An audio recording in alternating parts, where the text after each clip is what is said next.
Busco un lugar para vivir y descansar, donde no hace falta ni llamar. Llenas mi espacio, llenas mi vida, me iluminaste como el sol. Quiero que crezcas. El mensaje de hoy se titula Dios escucha a los justos.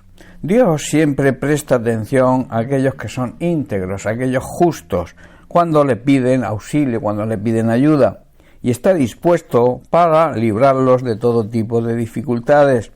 En el Salmo 34 vamos a leer los versículos del 17 al 19.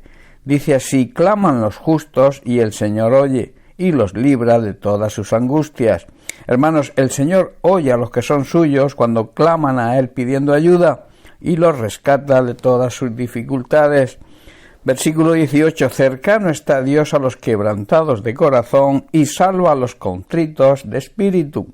El Señor está cerca de todos aquellos que tienen quebrantado el corazón y les rescata a aquellos que tienen el espíritu destrozado. Muchas, dice el versículo 19, son las aflicciones del justo, pero de todas ellas librará, el Señor lo librará. La persona íntegra enfrenta muchas dificultades, pero el Señor va a llegar, siempre llega al rescate en cada ocasión. La primera enseñanza que se deduce de estos versículos es que Dios escucha el clamor, el pedir ayuda de los justos, aquellos que hemos sido justificados por Cristo ante el Padre y que como consecuencia vivimos en santidad, vivimos apartados de toda contaminación mundana y dedicados a servirle. Analicemos lo que significa justificación.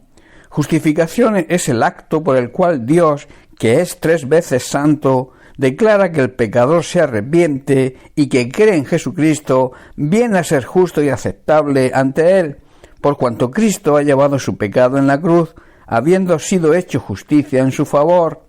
En 1 Corintios capítulo 1, versículo 30, Pablo declara: mas por Él, o sea, por la gracia de Dios, estáis vosotros en Cristo Jesús, el cual nos ha sido hecho por Dios sabiduría, justificación, santificación y redención.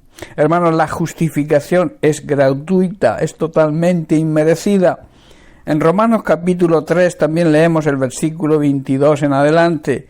Dice: la justicia de Dios que se hace manifiesta por medio de la fe en Jesucristo para todos los que creen en Él, porque no hay diferencia, por cuanto todos pecaron y están destituidos de la gloria de Dios. En otras palabras, todos vivíamos en pecado y estábamos apartados de su gloria. Versículo 24, siendo justificados gratuitamente por su gracia, mediante la redención que es en Cristo Jesús. Al recibir la justificación, al aceptar a Jesucristo como Señor y Salvador, nos convertimos en justos. Justo es aquel que obra según justicia y razón y vive según la ley de Dios, obedeciendo su palabra en todo. Esto habla de la justicia y la santidad en las cuales debemos vivir todos los creyentes, todos los hijos verdaderos de Dios, que es lo que nos exige el sacrificio de Cristo. Aunque la justificación se recibe por gracia, o sea, es gratis, se efectúa sobre una base de total justicia, por cuanto Dios no simplemente pasa el borrador sobre nuestros pecados con menosprecio, o sea, saltándose su santa ley, esa ley que habla de la justicia, de dar a cada uno según merece su obra, sino que Dios demanda santidad y justicia de nosotros. En Romanos 6:23 dice Pablo: porque la paga del pecado es muerte, habla de condenación, de muerte espiritual, mas la dádiva, el regalo de Dios, es vida eterna por medio de Jesucristo nuestro Señor. La exigencia de Dios en cuanto a esta realidad quedó plenamente satisfecha por Jesucristo con su muerte, pagando por nuestro pecado con su propia vida. Tuvo que morir para poder ser justificados nosotros ante Dios. Jesucristo vivió una vida en la cual nunca quebrantó los principios de la santidad y de la justicia. Cargó en nuestro lugar toda la ira santa que nuestro pecado merecía, esa ira santa de Dios, y esto nos obliga, para ser justificados, para recibir esa justificación, a llevar una vida de santidad y de justicia, la misma que vivió siempre nuestro Señor y Salvador Jesucristo.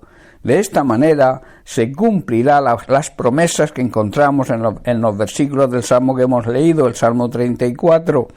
Dice que clamaremos al Señor y nos prestará atención y nos ayudará, nos librará de todas nuestras angustias y ansiedades. También estará cerca de nosotros cuando necesitemos consuelo, quizás por la pérdida de un ser querido u otra circunstancia, y tengamos el corazón roto por alguna tragedia vivida.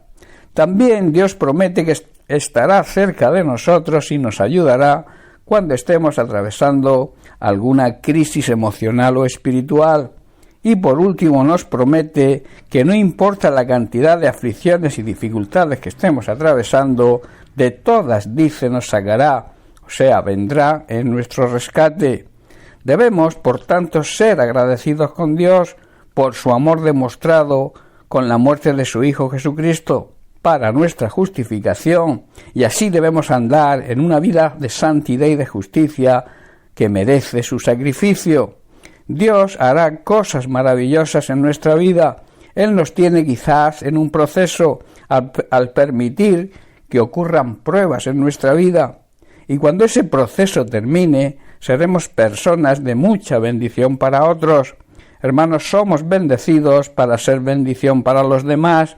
En Mateo capítulo 10, verso 8, Jesús comisiona a sus discípulos y a nosotros hoy, y nos dice: sanad enfermos, limpiad leprosos, resucitad muertos, echad fuera demonios. De gracia, o sea, de regalo habéis recibido, dad de gracia. Habéis sido bendecidos, está diciendo Jesús, con todo esto, para que seáis de bendición a todos aquellos que os rodean. Bien, pues hasta aquí el mensaje de hoy. Bendiciones para todos. Un abrazo.